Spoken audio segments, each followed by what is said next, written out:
الحمد لله نحمده ونستعينه ونستغفره ونعوذ بالله من شرور أنفسنا ومن سيئات أعمالنا من يهده الله فلا مضل له ومن يضلل فلا هادي له وأشهد أن لا إله إلا الله وحده لا شريك له وأشهد أن محمدا عبده ورسوله.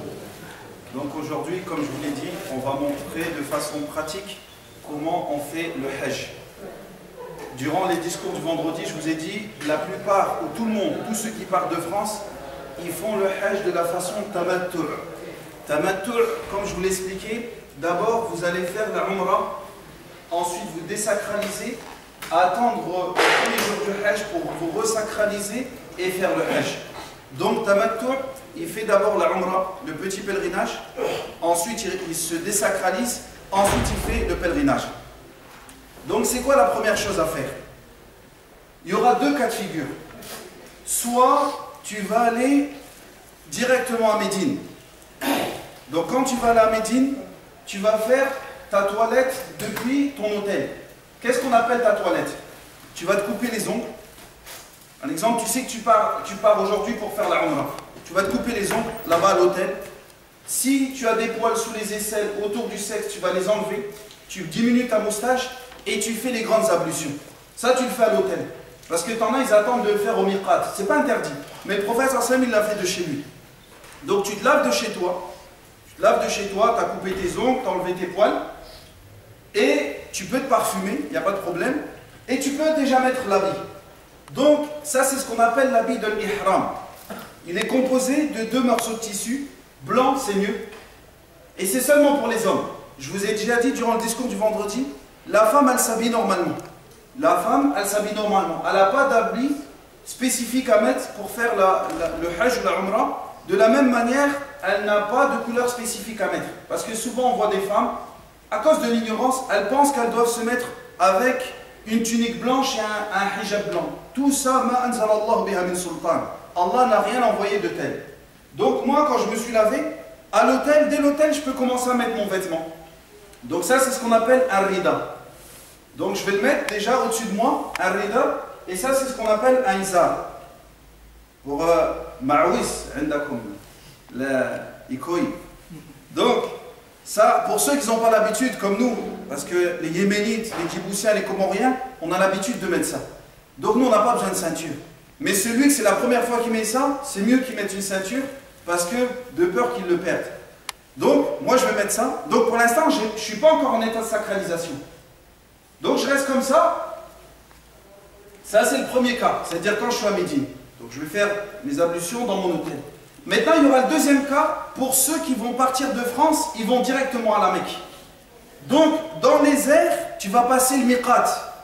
Dans les airs, tu vas passer le miqat. Normalement, le commandant de bord, il va te dire, on passe, parce qu'il y a une limite qu'on appelle miqat. Tu ne dois pas dépasser sans avoir mis l'intention de faire la Umrah. D'avoir dit la baik Allahumma bi Umrah. Tu es obligé de passer et de dire ça. Donc, qu'est-ce que tu fais toi? Si c'est ton cas, tu ne passes pas d'abord par Médine, tu vas couper tes ongles chez toi, tu vas diminuer ta moustache chez toi, tu fais les grandes ablutions chez toi, et après tu prends l'avion normalement. Et lorsque tu vas arriver au miqat, c'est là que tu vas mettre ton intention. Donc, moi je suis comme ça, je n'ai rien à faire pour l'instant, jusqu'à arriver au miqat. Les gens qui sont en Médine, le miqat, il s'appelle Dhul Hulayfa. Dhul Hulayfa, il se trouve à peu près à 10 km de la mosquée du prophète sallallahu alayhi wa sallam. Ce sera une grande mosquée. Donc, ceux qui n'auront pas pris la douche à l'hôtel, ils peuvent la prendre là, parce qu'il y a tout ce qu'il faut. Il y a des douches, il y a tout ce qu'il faut. Donc, si moi j'ai déjà fait, donc moi je vais aller à Dhul Hulayfa, et c'est bien dans cet endroit-là, seulement dans cet endroit-là, de faire 2 raka'at. Pourquoi? Parce que c'est un endroit béni. Jibril alayhi salam, il était venu voir le prophète sallallahu alayhi wa sallam et il lui a dit, fais 2 unités de prière dans Wad al-Aqiq parce que c'est un endroit béni. Donc celui qui va à Dhul Hulayfa, donc tu es parti de Médine, tu vas aller au miqat, c'est-à-dire on va dire la douane. Au miqat, là où tu devras mettre ton intention. Tu vas faire 2 unités de prière. Tu vas faire 2 raka'at. Tu fais 2 unités de prière. Ensuite, tu vas mettre ton intention. Soit tu te mets debout face à la qibla, comme certains disent, et tu dis Labbaik Allahumma bi Umrah. Ou sinon, lui, un exemple, Cheikh Ibn Baz, rahimahullah, lui préconise de dire ça quand tu vas rentrer dans ton bus ou dans la voiture qui va te ramener à la Mecque. Tu ne mets pas tout de suite l'intention. Al-Muhim, ce que tu vas faire, c'est bon. Donc, il y aura 3 invocations à dire. La première invocation, Labbaik Allahumma bi'umrah. C'est-à-dire maintenant, je me suis mis en état de sacralisation. C'est-à-dire que maintenant, quand tu as dit ça, tu n'as plus le droit pour les hommes, tu n'as plus le droit de te couvrir la tête. Tu n'as plus le droit de te couvrir la tête. Tu n'as pas de sous-vêtements, que pour les hommes. Donc tu n'as plus le droit de te couper les cheveux ou les poils de ton corps. Si ce n'est pas fait exprès, il n'y a rien. Tu n'as plus le droit de te couper les ongles. Tu n'as plus le droit de te parfumer. Tu n'as pas le droit de chasser. Ben nous, on ne chasse pas, mais c'est ce qu'on appelle le mahdhurat. Tu n'as pas le droit de faire les préliminaires. Admettons, quelqu'un embrasse sa femme ou quoi. Tu n'as pas le droit de contracter un contrat de mariage, ni pour toi, ni pour ta femme. De la même manière, tu n'as pas le droit d'avoir des rapports avec ta femme. Tu es ce qu'on appelle en état d'ihram. Mais en plus de ça, tu peux rajouter cette dua. Allahumma hadhihi umrah la riya'a fiha wa la sum'a. Oh Allah, cette umrah que je fais, je la fais sans ostentation. Je la fais sans ostentation. Allahumma hadhihi umrah la riya'a fiha wa la sum'a. Je peux rajouter cette invocation-là. Et il y a une troisième invocation qu'on rajoute, c'est une condition qu'on met. Parce que s'il t'arrive quelque chose, il y a une femme compagnon, elle est venue voir le prophète sallallahu alayhi wa sallam, elle était malade, et elle voulait faire le pèlerinage. Et le prophète sallallahu alayhi wa sallam, il lui a enseigné cette invocation. Pourquoi? Parce que si tu n'arrives plus à continuer, tu dois te désacraliser. Mais pour pas que tu aies à te désacraliser et à égorger une bête, pour que tu puisses te désacraliser, tu dis cette dua. Allahumma mahalli haythu habastani. Oh Allah, je me désacraliserai là où je ne pourrai plus continuer à rester en état de sacralisation. Donc voilà les 3 duas que je vais dire. Labbaik Allahumma bi'umrah, première invocation. Allahumma hadhihi umrah la riya'a fiha wa la sum'a. Troisième invocation. Allahumma mahalli haythu habastani. Voilà les 3 invocations. Donc maintenant, je suis parti. Donc qu'est-ce que je fais durant mon voyage? Je suis à Médine, je vais partir jusqu'à la Mecque. Qu'est-ce que je fais durant mon voyage? Que ce soit l'homme ou la femme, ils font ce qu'on appelle la talbiya. Moi je suis dans le bus ou je suis dans la voiture et je fais la talbiya. Labbaik Allahumma labbaik, labbaik la sharika laka labbaik, innal hamda wal ni'mata laka wal mulk, la sharika lak. L'homme il lève la voix, la femme ne lève pas la voix. Et aussi je peux dire aussi la ilaha illallah. Je peux continuer et dire ça. Al-Muhim, je reste dans les actes d'adoration. Mais je continue à dire la talbiya le plus souvent possible. À dire la talbiya le plus souvent possible. Et là, les savants ils divergent. Jusqu'à où je dois dire la talbiya? Il y en a qui disent, tu dis la talbiya jusqu'à arriver au territoire sacré. Le territoire sacré, vous allez le reconnaître par quoi? Dès que vous avez passé ce qu'on appelle Masjidu Aïcha. Masjidu Aïcha arrive à la Mecque. À Masjidu Aïcha, tu es rentré dans ce qu'on appelle Al-Haram Makki, le territoire sacré de la Mecque. Il y en a qui disent c'est jusqu'à ce que tu vois Al-Kaaba. C'est une divergence qu'il y a entre les savants. Ala kulli hal, moi je continue à dire la talbiya. Et vous vous rappelez, qu'est-ce que j'avais dit? Avant de rentrer à la Mecque, c'est bien de faire quoi aussi? Si tu peux, c'est de reprendre une douche, de refaire les grandes ablutions, parce que le prophète sallallahu alayhi wa sallam, il l'avait fait. Avant de rentrer en territoire sacré, il avait refait les grandes ablutions. Mais actuellement, les différentes fois où j'ai été, c'est un peu compliqué quand même. Parce que le bus, il ne s'arrête pas. Le bus ne s'arrête pas. Donc maintenant, qu'est-ce que je fais quand j'arrive à la Mecque? Je vais arriver à la Mecque, donc vous, il ne faut pas de précipitation. Soit, si votre organisateur il dit on va d'abord déposer les affaires à l'hôtel, tu déposes tes affaires à l'hôtel. Si toi tu es fatigué, tu as besoin de te reposer, tu te reposes, il n'y a pas de problème. Il n'y a pas de problème. Si toi, un exemple, tu arrives à l'hôtel, tu es fatigué, tu veux te reposer, tu veux te prendre une douche, est-ce que j'ai le droit de me laver? Il n'y a aucun problème. Mais attention, comme je suis en état de sacralisation, je ne peux pas me parfumer, je ne peux pas utiliser le gel douche, parce que les gels douche sont faits avec du parfum. Vous avez compris? Donc je me lave seulement avec de l'eau, si je veux me laver. Ou ceux qui ont des savons sans parfum. Mais je n'utilise pas le gel douche avec les différentes marques qu'on connaît. D'accord? Donc maintenant, je vais aller à Masjidul Haram, la mosquée sacrée de la Mecque. Quand je vais rentrer, je rentre comme dans n'importe quelle mosquée. Je rentre du pied droit. Quand je rentre du pied droit, qu'est-ce que je vais dire? La dua que tu dis lorsque tu rentres dans n'importe quelle mosquée. Il y a différentes invocations. A'udhu billahi al-azim wa biwajhihi al-karim wa sultanihi al-qadim min ash-shaytani ar-rajim. Bismillah wa salatu wa salam ala rasulillah. Allahumma ighfir li dhunubi wa aftah li abwaba rahmatik. Donc cette invocation, pour ceux qui ne les connaissent pas, ce n'est pas un problème. Tu peux la retrouver dans un livre de Afkar qui est un livre marron de Cheikh Al-Albani.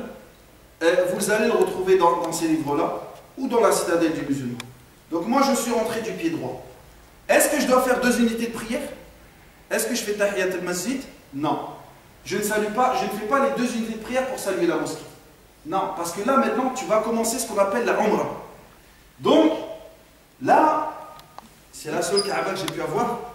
Voilà ce qu'on appelle on va dire la Kaaba en miniature. Donc là, voilà la Kaaba en miniature. Quand je vois le Kaaba, quand je vais rentrer dans la mosquée, je vois le Kaaba, moi je peux lever mes mains en direction de le Kaaba et je fais de dua. Et c'est pas la peine de ramener des livres où ils sont marqués 20 000 dua et moi je comprends rien. Fais la dua dans la langue que tu connais. Tu fais la dua, c'est en français, c'est en shleur, c'est en shawi, c'est en somalien. Peu importe quelle langue tu fais la dua, du moment que toi tu as de dua, parce que c'est un acte d'adoration, toi tu fais de dua, tu demandes sincèrement à Allah. Après, si tu veux rajouter la dua que Omar radiallahu anhu il a dit, tu peux. Quand il a vu le Kaaba, il a dit Allahumma anta as-salam wa minka as-salam fahayyina rabbana bis-salam. Il a dit cette dua. Donc maintenant, la Umrah elle va commencer. Donc la Kaaba se représente, elle est comme ça. Il y a 4 côtés. Il y a ce côté-là avec la pierre noire. Je ne sais pas si tu peux zoomer. Il y a ce côté-là avec la pierre noire. D'accord? Tous les tours, tous les tawafs, ils commencent par ici. Et pour ceux, avant, à une époque, il y avait une ligne pour voir, parce que si tu n'arrives pas à toucher la pierre noire. Maintenant, il n'y a plus cette ligne au sol, mais il y aurait une lumière verte. Vous regardez sur votre droite, en hauteur comme ça, vous voyez une lumière verte. Donc quand tu arrives à proximité ou à hauteur de cette lumière verte, c'est là que ton tour il commence. Donc le tawaf, il est composé de 7 tours. Sab'atu ashwat, 7 tours. Et chaque tour, il commence et il se termine à la pierre noire. Ça, c'est la pierre noire. Juste avant la pierre noire, c'est ce qu'on appelle al-ruknul yamani, le côté yéménite. Pourquoi je vous parle de ces 2 côtés-là? Parce que ce côté-là, c'est bien de le toucher, seulement le toucher. Il n'y a rien à dire, il ne faut pas l'embrasser, c'est seulement le toucher. Et la pierre noire, si tu peux, tu l'embrasses. Comme il l'a fait le prophète sallallahu alayhi wa sallam. Si tu ne peux pas l'embrasser, tu la touches. Si tu ne peux pas la toucher, tu fais signe. D'accord? Mais on n'a pas encore commencé le tawaf. Donc qu'est-ce que je vais faire maintenant? Pour les hommes, pas pour les femmes. Pour les hommes, vous allez faire ce qu'on appelle al-idtriba'. C'est quoi al-idtriba'? Parce que là, on appelle ce qu'on appelle le tawaf al-qudum, le premier tawaf que tu fais lorsque tu arrives. Tu vas dénuder ton épaule droite. Tu vas dénuder ton épaule droite. Et tu vas faire en sorte que ton épaule droite soit dénudée. Bon là, j'ai mon qamis, mais vous, il n'y a rien en dessous. On voit ta peau. Pour les hommes. Donc ça, c'est seulement pour ce tawaf-là. Seulement pour le tawaf, on fait al-idtriba', c'est-à-dire mon épaule droite, elle est dénudée. Donc lorsque je vais commencer, en fait, j'ai le droit de mettre une montre quand je suis en état de ihram. Non. Ouais, il n'y a pas de problème. Est-ce que je peux mettre une banane avec mes papiers et mon argent? Il n'y a pas de problème. Même si c'est cousu, il n'y a pas de problème. Donc je vais commencer. Vous n'arriverez pas à toucher la pierre noire ou l'embrasser, je ne pense pas, sauf ceux qui vont aller au charbon. Mais, donc si je ne peux pas, moi je vais commencer. Les 3 premiers tours, sur les 7, je dois faire al-ramal. C'est-à-dire, je dois accélérer le pas. Pour les hommes. Donc je vais commencer ici. Si je ne peux pas la toucher, si je ne peux pas l'embrasser, si je ne peux pas la toucher, Bismillah, Allahu Akbar. Et j'accélère le pas. Autour de le Kaaba. Autour de le Kaaba, j'accélère le pas. Maintenant, pour chaque tour, arrivé au côté yéménite, si je peux le toucher, je le touche. Si je ne peux pas le toucher, je n'ai pas à faire signe. Seulement le toucher. Et j'ai rien à dire. D'accord? Et entre le côté yéménite et entre la pierre noire, pour chaque tour, je dis cette dua si je la connais.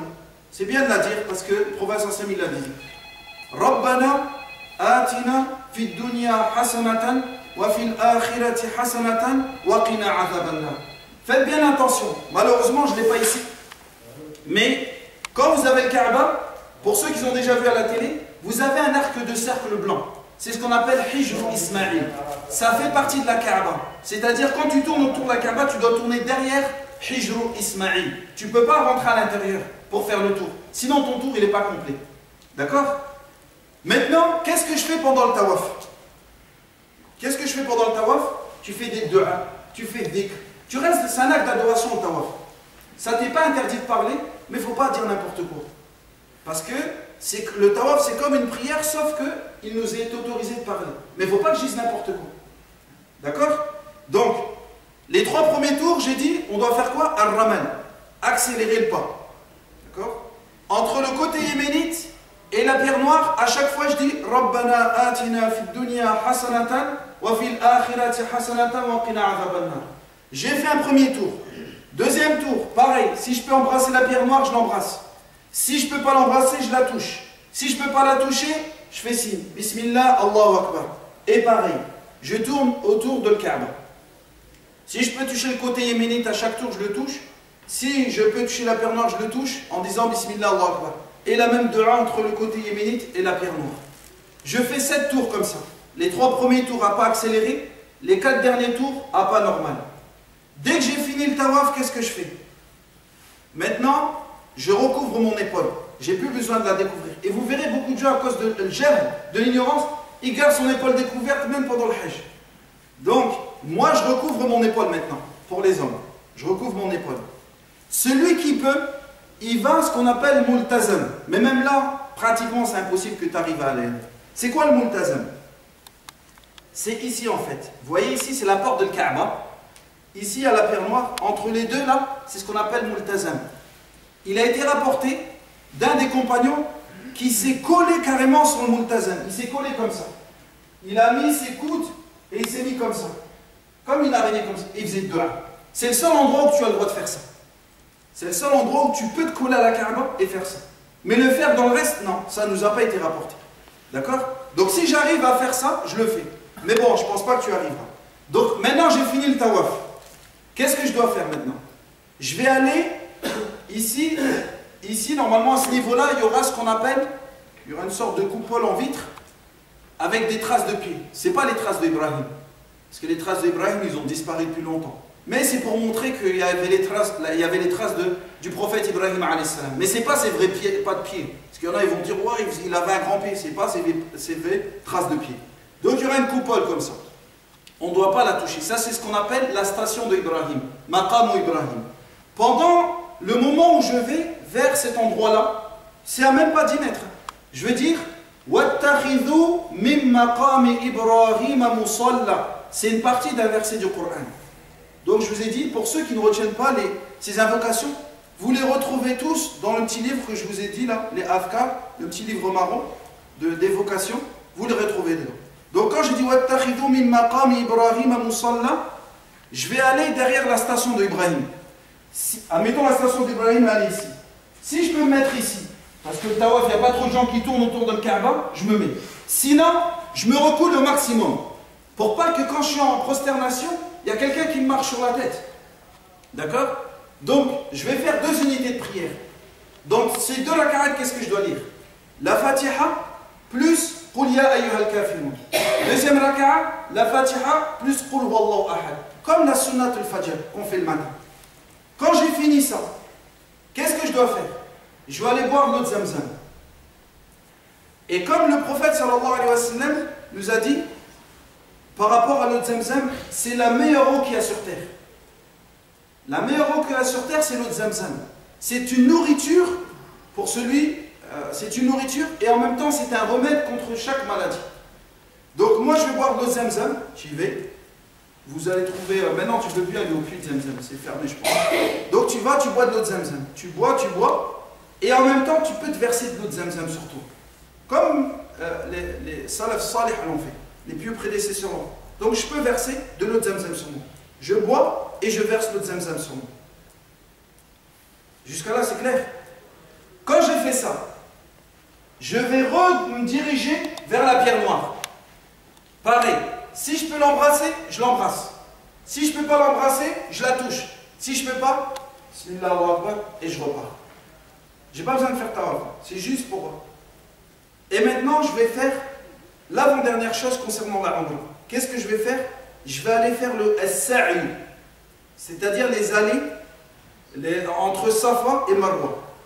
Donc lorsque je vais aller vers Safa, c'est le premier mont où je vais aller, arrivé pas loin de Safa, je vais dire Inna Safa wal Marwata min sha'airillah faman hajja al-bayta aw i'tamara fala junaha alayhi an yatawafa bihima wa man tatawwa'a khayran fa inna Allaha shakirun alim.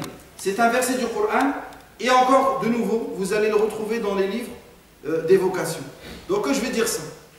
Quand je suis sur le mont Safa, je vais monter, je me retourne vers le Kaaba. Parce que quand tu vas aller vers le mont Safa, la Kaaba elle sera, tu donneras dos à la Kaaba. Donc je vais aller, je vais me mettre comme ça et je me retourne vers le Kaaba maintenant. Je me retourne vers la Kaaba. Et je vais lever mes mains, je vais dire Allahu Akbar, Allahu Akbar, Allahu Akbar, 3 fois. La ilaha illallah wahdahu la sharika lahu, lahul mulk wa lahul hamd. يحيي ويميت وهو على كل شيء قدير لا إله إلا الله أنجز وعده ونصر عبده وهزم الأحزاب وحده. Dès que j'ai dit ça, je fais le dua. N'importe quel dua, je fais le dua. Je recommence une deuxième fois. Je dis 3 fois Allahu Akbar plus le dhikr que je viens d'évoquer. Après, je fais le dua. Et je fais ça une 3e fois. Je fais ça une 3e fois. Donc, nous, il ne faut pas être une personne, il va dire ouais, quand même, c'est long. Je veux dire, tu es venu pour faire des actes d'adoration. C'est pas Allah Akbar, Allah Akbar, la ilaha illallah, tu fais vite fait bien fait, tu fais une dua de 1 minute 25, hein, ou 12 secondes 25, et après tu es parti. Et tu splits. Ah, faut que je finisse vite. Non, prends ton temps, fais des duas. Fais des duas pour tes parents, qu'ils soient vivants, qu'ils soient morts, pour tes grands-parents, pour tes arrière-grands-parents, pour tes frères et sœurs, pour tes oncles, tes tantes, pour les musulmans, pour la situation qu'on voit de par le monde musulman. Fais des duas pour le monde musulman. Donc nous on fait beaucoup de dua. Donc dès que j'ai fini de dua, maintenant je descends. Je vais vers Marwa. Je vais vers Marwa. Et vous verrez, quand je vais venir vers Marwa, dès que je suis descendu, j'arrive, il y aura 2 lumières vertes. Tu ne peux pas les manquer, sauf si quelqu'un malheureusement il est aveugle. Mais 2 lumières vertes qui sont collées au mur. Entre ces 2 lumières vertes, nous il faut accélérer le pas. Entre ces 2 lumières vertes, il faut accélérer le pas. D'accord? Entre ces 2 lumières vertes. Après, je continue à pas normal, jusqu'à Marwa. Quand je suis arrivé au mont Marwa, je fais la même chose. Je me retourne vers le Kaaba, je dis 3 fois Allahu Akbar, La ilaha illallah wahdahu la sharika lahu, lahul mulk wa lahul hamd. يحيي ويميت وهو على كل شيء قدير لا إله إلا الله وحده أنجز وعده ونصر عبده وهزم الأحزاب وحده. Après, je fais le dua. J'invoque Allah. Je fais ça une 2e fois. Je fais le dua, je fais ça une 3e fois et je fais le dua. Et après, je redescends. Et je vais vers Safa. Pareil, dès que je vais arriver vers les 2 lumières vertes, j'accélère le pas. Donc quand je fais Safa, Marwa, Marwa, Safa, ça fait combien? 2. Donc je fais ça. Safa, Marwa, Marwa, Safa, jusqu'à j'ai fait 7. C'est pas 7 allers-retours. Safa, Marwa, ça fait 1. Marwa, Safa, ça fait 2. Safa, Marwa, ça fait 3. Donc quand j'en ai fait 7, j'ai commencé à Safa, j'ai fini à Marwa.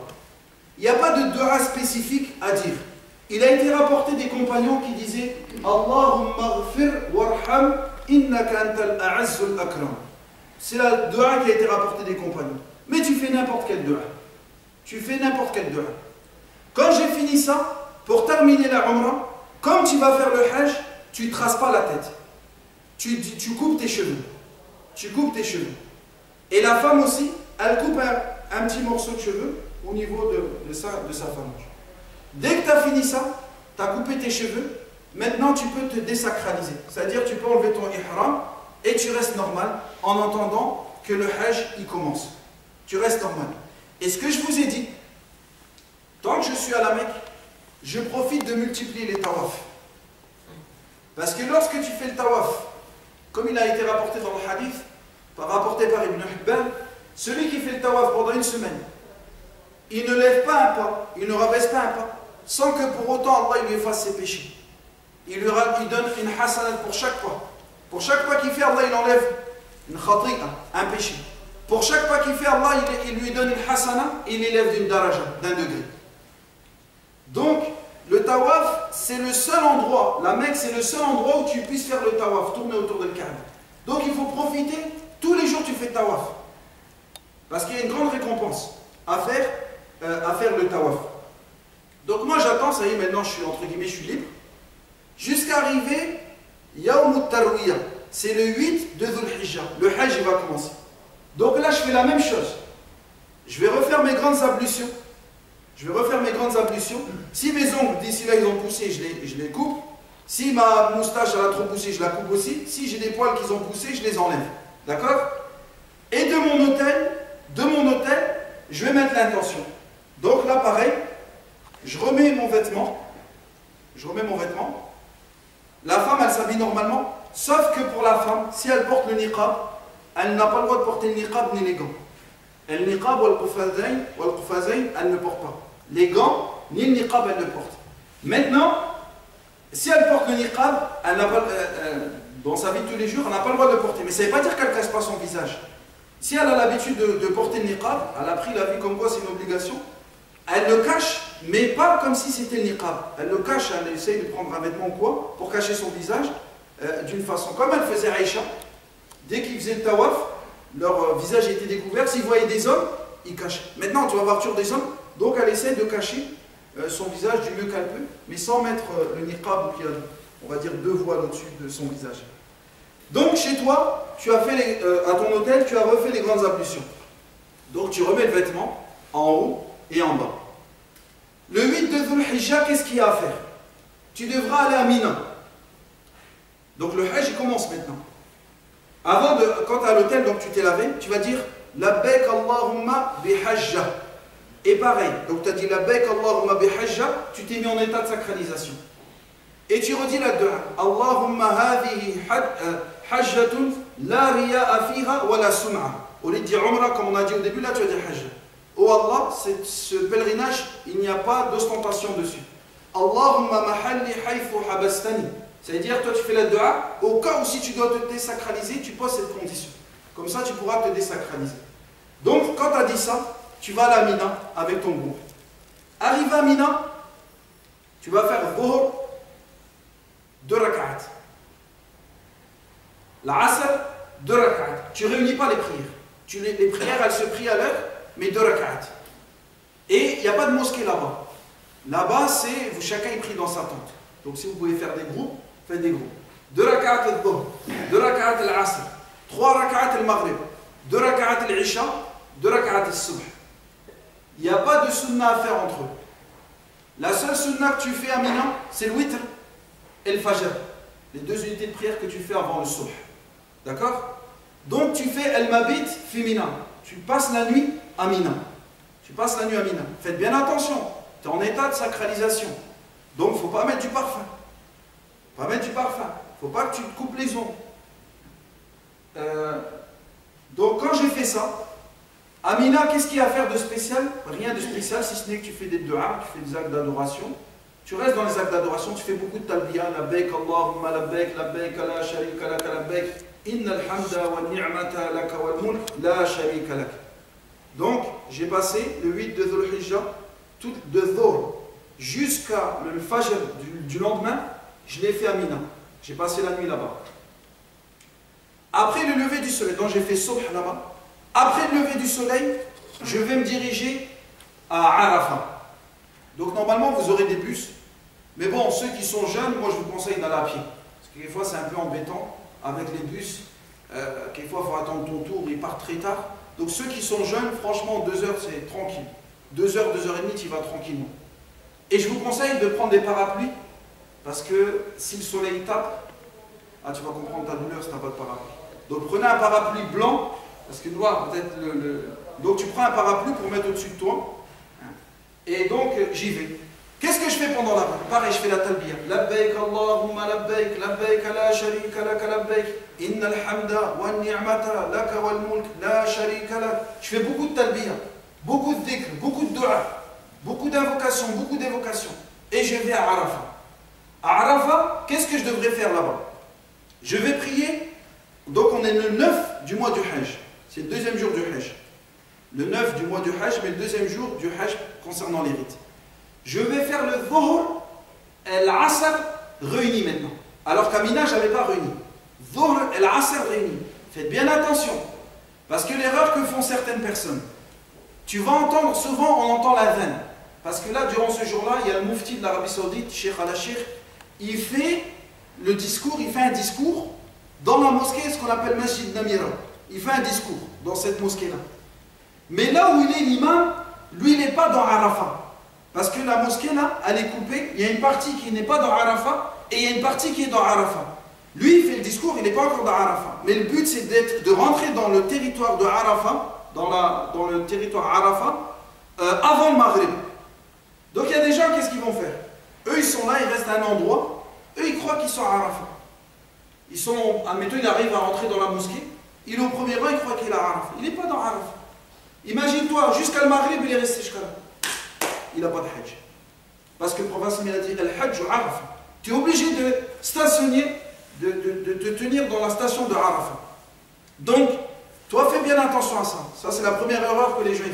Il ne faut pas attention. C'est limité, ce sera marqué de toute façon. Il y aura des grands panneaux et ce sera marqué en français, en arabe, etc. Avec les lettres françaises, ce sera marqué Arafat. Donc, si toi, tu vois que tu es en dehors de ce panneau-là, rentre dans le panneau pour que tu sois bien dans Arafat. Donc, il y aura Dhuhr al-Asr à faire. Aussi, une autre erreur que des gens ils font, disons que ça c'est la mosquée. Ça c'est la mosquée. Lui, il n'a pas réussi à rentrer dans la mosquée. Lui, il est à l'extérieur, il est dehors. Il se tient ici à l'extérieur. Lui, l'imam, il est à l'intérieur de la mosquée. Il y a des gens, ils sont ici, c'est-à-dire il est devant la mosquée, il suit l'imam, parce qu'il y a des haut-parleurs. Lui, ici, l'imam, il fait la prière avec l'imam. Est-ce que sa prière, elle est bonne? Tu ne peux pas prier devant l'imam. Tu ne peux pas prier devant l'imam. C'est comme si maintenant, toi, tu as la parabole. Tu entends l'imam de la Mecque qui fait la prière de l'Aïcha. Est-ce que tu peux le suivre et faire l'Aïcha avec lui? Tu ne peux pas suivre et faire l'Aïcha avec lui. D'accord? Donc, toi, tu ne peux pas être devant l'imam et tu le suis dans sa prière. Donc, si tu n'es pas dans la mosquée, si tu n'es pas derrière, tu sais que tu n'es pas derrière lui, entre guillemets, même si c'est sur le côté, mais tu n'es pas derrière lui, et bien tu ne le suis pas dans la prière. Tu fais des prières. 2 raka'at dhuhr, 2 raka'at al-asr. Diminuer. Diminuer et coller. Elles sont réunies les prières. Qu'est-ce que je fais à Arafat? À Arafat, comme il a dit le prophète sallallahu alayhi wa sallam, la meilleure invocation, c'est l'invocation du Arafat. Et la meilleure évocation que j'ai dit, moi et les prophètes, La ilaha illallah, wahdahu la sharika lahu, lahul mulk wa lahul hamd, wa huwa ala kulli shay'in qadir. Donc je dis ça beaucoup durant ce jour de Arafat. Et je fais beaucoup de dua. Le prophète sallallahu alayhi wa sallam, il se levait, il faisait beaucoup de dua. Il se dirigeait vers la Qibla et faisait de dua. Ça ne veut pas dire que je dois rester debout jusqu'à le Maghrib. Non, je peux être assis. Mais je fais beaucoup de dua. Je ne perds pas mon temps. Je ne perds pas mon temps durant ce jour-là. Et comme il a dit aussi le prophète sallallahu alayhi wa sallam, Allah subhanahu wa ta'ala, il se vante des pèlerins ce jour-là auprès de ses anges. Allah, il se vante. Donc nous, on doit profiter et faire beaucoup de dua. Et Allah subhanahu wa ta'ala, il pardonne aux pèlerins. Donc je fais beaucoup de dua ce jour-là. Jusqu'à le Maghrib. À le Maghrib, je ne fais pas la prière de Maghrib. Dès que le soleil s'est couché, pas avant, dès que le soleil se couche, c'est l'heure du Maghrib, donc je commence à partir. Là, je vais partir, je vais où? Je vais à Muzdalifa. À Muzdalifa, qu'est-ce que je vais faire? Je vais réunir le Maghrib et l'Isha avec un seul adhan. Il faut faire l'adhan. Et avec 2 iqama. L'iqama pour le Maghrib et l'iqama pour l'Isha. Donc là, je vais faire le Maghrib 3 rak'at et l'Isha 2 rak'at. Et je vais passer la nuit à Muzdalifa. Tu fais le witr. Tu peux faire le witr, la sunna. Je vais passer la nuit à Muzdalifa. Donc là, je suis toujours en état d'ihram. Le subh, pareil, je le fais. Après, dès que le soleil commence à montrer ses lueurs, je vais me diriger vers Mina. Je vais partir vers Mina. Là, c'est ce qu'on appelle le jour de l'Eid. Le jour de l'Eid, tu as plusieurs choses à faire. Tu devras lapider le plus grand trou. C'est ce qu'on appelle Jamaratul Aqaba. C'est le plus grand trou que tu devras lapider. Tu devras raser ta tête pour les hommes. Pour les femmes, elles devront se couper les cheveux. Même les femmes, elles jettent les cailloux. Égorger, c'est pas toi qui vas le faire. Mais pendant que tu es à la Mecque, souvent les responsables de vos groupes, ils prennent de l'argent pour al-hadi, pour l'offrande que tu fais. Donc, il y a ça. Tu devras faire tawaf al-ifada plus al-sa'i. Tu devras tourner autour de Kaaba, qu'on appelle tawaf al-ifada, et faire les allées entre Safa et Marwa et Safa. Voilà les choses que tu as à faire durant le jour de l'Eid. Donc toi, tu vas aller vers Mina, là il y aura il y aura les trois stèles. Il y a le premier trou, c'est le plus petit, c'est pas celui que tu vas jeter les pierres. Il y aura le trou moyen, la deuxième stèle, c'est pas sur celui-là. C'est le plus grand trou, la troisième stèle, ce qu'on appelle Jamaratul Aqaba. Donc comme je vous ai dit, toi tu dois faire en sorte, quand tu vas jeter les cailloux, si tu peux, la Mecque elle est à ta gauche. C'est-à-dire toi tu vas venir comme ça, de Mousdalifa. De Mousdalifa, tu arrives comme ça pour aller vers Mina. C'est comme ça. Donc c'est bien si le trou il est comme ça. C'est-à-dire que la Mecque elle est à ta gauche et Mina il est à ta droite. Combien de cailloux je dois jeter? 7. 7 cailloux je dois jeter. Il ne faut pas faire des innovations. Il ne faut pas les laver. Il n'y a pas des trucs à souffler ou faire des choses spécifiques. Non. 7 petits cailloux que je vais prendre. Si tu en prends plus, il n'y a pas de problème. Mais c'est 7 que tu vas jeter. Pas d'un coup. Un par un. Et il y en a qui pensent, maintenant je vous ai dit, il y a un grand mur. Il y a un grand mur et il y aura un bassin. Donc c'est dans le bassin. Allahu Akbar. Et je jette. Dans le bassin. Allahu Akbar. Donc je fais bien attention que les 7 ils ont atteint le bassin. Parce qu'il y en a ils sont très loin. Il y en a ils sont très loin et ils visent comme ça. Ils disent Allah et ils jettent. Ils ne savent même pas si c'est atteint ou pas. Donc moi je dois bien faire attention que mon caillou il soit rentré dans le bassin. Et n'oublions pas que c'est des actes d'adoration, c'est des manassiks, c'est des actes d'adoration que je fais. Donc nous ne faut pas croire que c'est un amusement ou c'est du sport que je fais. Quelqu'un il veut montrer qu'il tire fort ou quelqu'un il veut montrer qu'il est fort. Non, il faut aller. Et l'homme s'il est accompagné de sa femme, il la prend à côté d'elle. Et elle-même, elle jette. Parce que si elle n'a pas d'incapacité physique, elle doit jeter elle-même. Donc j'y vais. Allahu Akbar. Allahu Akbar. Allahu Akbar. J'en jette 7 comme ça. Quand j'ai fini ça, je vais aller. Je peux me raser la tête à ce moment-là. Si Amina, mais par mesure d'hygiène, moi je vous conseille, retournez près de la Mecque chez un coiffeur pour qu'il vous rase la tête. Parce qu'il y a des gens qui rasent, pas loin. Mais Allah alam, moi je vous conseille plus d'aller dans un vrai salon de coiffure que de vous coiffer à l'arrache. D'accord? Donc quand moi je vais aller là-bas, je vais retourner, là je me rase toute la tête. Parce que le prophète à 3 reprises, il a fait dua pour ceux qui se rasent la tête. Il a dit qu'Allah fasse miséricorde à ceux qui se rasent la tête. À 3 fois. Et à la 4e fois, ils ont à chaque fois demandé pour ceux qui se sont coupés les cheveux. Et à la 4e fois, il a dit pour ceux qui se sont coupés les cheveux. Donc là, je me rase la tête et je peux enlever mon vêtement. Je peux enlever mon vêtement, mon ihram, et je peux rester normal. Tout m'est permis, sauf les femmes. Sauf d'avoir des rapports avec ma femme. Tout m'est permis maintenant. Je peux mettre du parfum, il n'y a pas de problème. Donc quand j'ai fini ça, il me reste le tawaf à faire. Ce qu'on appelle le tawaf et l'ifada. De la même manière, là maintenant, si tu as gardé tes vêtements, il n'y a pas de problème. Si tu as gardé ça, tu n'as pas voulu rentrer à ton hôtel, il n'y a pas de problème. Mais je ne dois pas découvrir mon épaule. Il ne faut pas accélérer le pas. Non, je fais le tawaf normal. Pareil. Soit je peux embrasser la pierre noire, soit je peux la toucher, soit je fais signe. Bismillah, Allahu Akbar. Et je fais 7 tours. Tranquillement, en marchant normalement. Et toujours pareil, si je peux toucher le côté yéménite, je le touche. Entre le côté yéménite et la pierre noire, Rabbana atina fid dunya hasanatan wa fil akhirati hasanatan wa qina adhaban nar. Je fais 7 tours comme ça. Ensuite, quand j'ai fini ça, je vais pour aller faire as-sa'i. Je vais pour aller faire as-sa'i, c'est-à-dire entre Safa et Marwa. Pareil que comme on avait fait au début, et je fais les allées entre Safa et Marwa, comme on a expliqué pour la Umrah.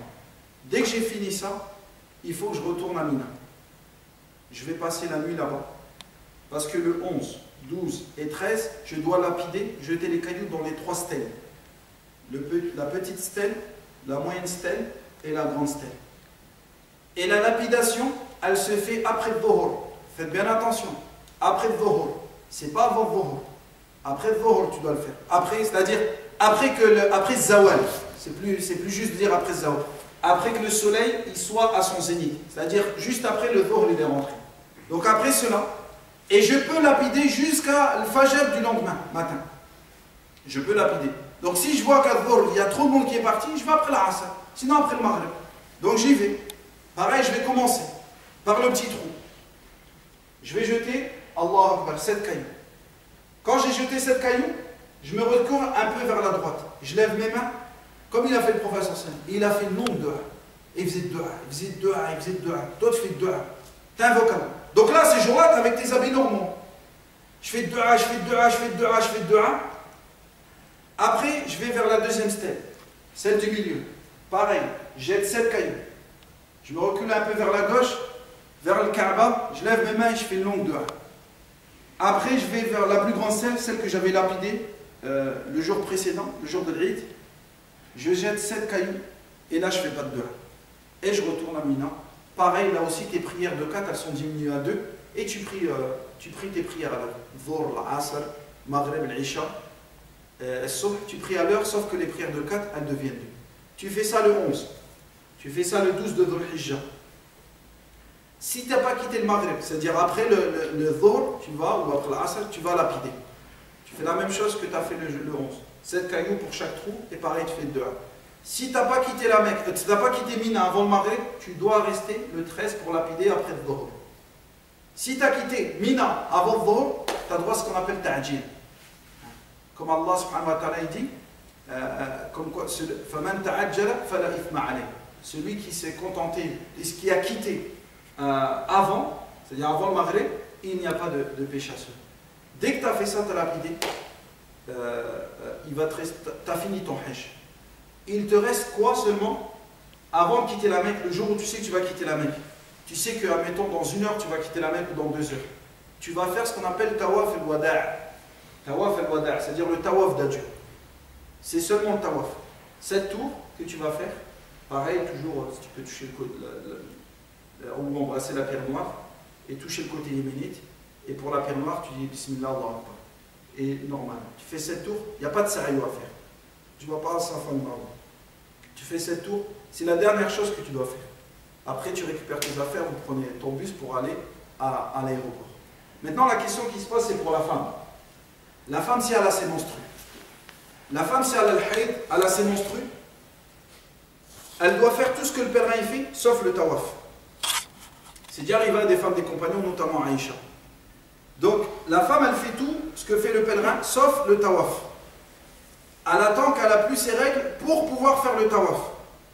Maintenant, si elle sait qu'elle aura toujours ses règles, même le jour du départ, donc là, des savants, qu'est-ce qu'ils ont dit? Notamment, c'est l'avis de Cheikh Ibn Taymiyyah, rahimahullah. Il dit, la femme, elle va mettre, mettons, une serviette hygiénique pour empêcher que le sang, il souille la mosquée. Donc, elle va mettre une serviette hygiénique, elle va empêcher le sang de couler. T'en as, ils disent, si elle peut prendre des cachets qui ne vont pas lui nuire, et empêcher le sang de couler, elle fait ça. Sinon, elle met une serviette hygiénique pour éviter le sang de couler, et après elle fait le tawaf. Mais si elle sait qu'elle peut attendre la fin de ses règles, elle est toujours à la Mecque pour pouvoir faire le tawaf et l'ifada, le tawaf qu'on fait le jour de l'Eid, et elle doit attendre. Donc, je ne sais pas si c'est clair. Est-ce qu'il y a des questions par rapport à ça? C'est clair? Tout est clair et limpide. Donc voilà en gros concernant le pèlerinage. Donc ça c'est le tamattu. En réalité le hajj il est facile.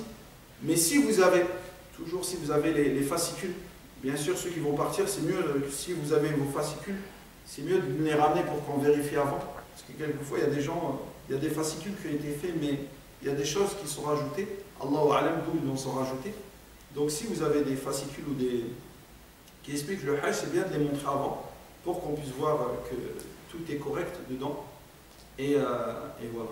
Mais très important, comme hier je vous ai dit, c'est ayez une intention sincère vis-à-vis d'Allah subhanahu wa ta'ala. Perdez pas votre temps pour ceux qui vont partir à la Mecque. Profitez pour faire beaucoup de tawaf, faire beaucoup de dua, faire beaucoup de prières surrogatoires, multiplier les prières à la mosquée sacrée, que ce soit à la Mecque, que ce soit à Médine. Qu'Allah subhanahu wa ta'ala il accepte votre hajj et qu'Allah subhanahu wa ta'ala nous permette aussi de partir. Wa sallallahu ala Muhammad wa ala alihi wa sahbihi wa sallam taslima.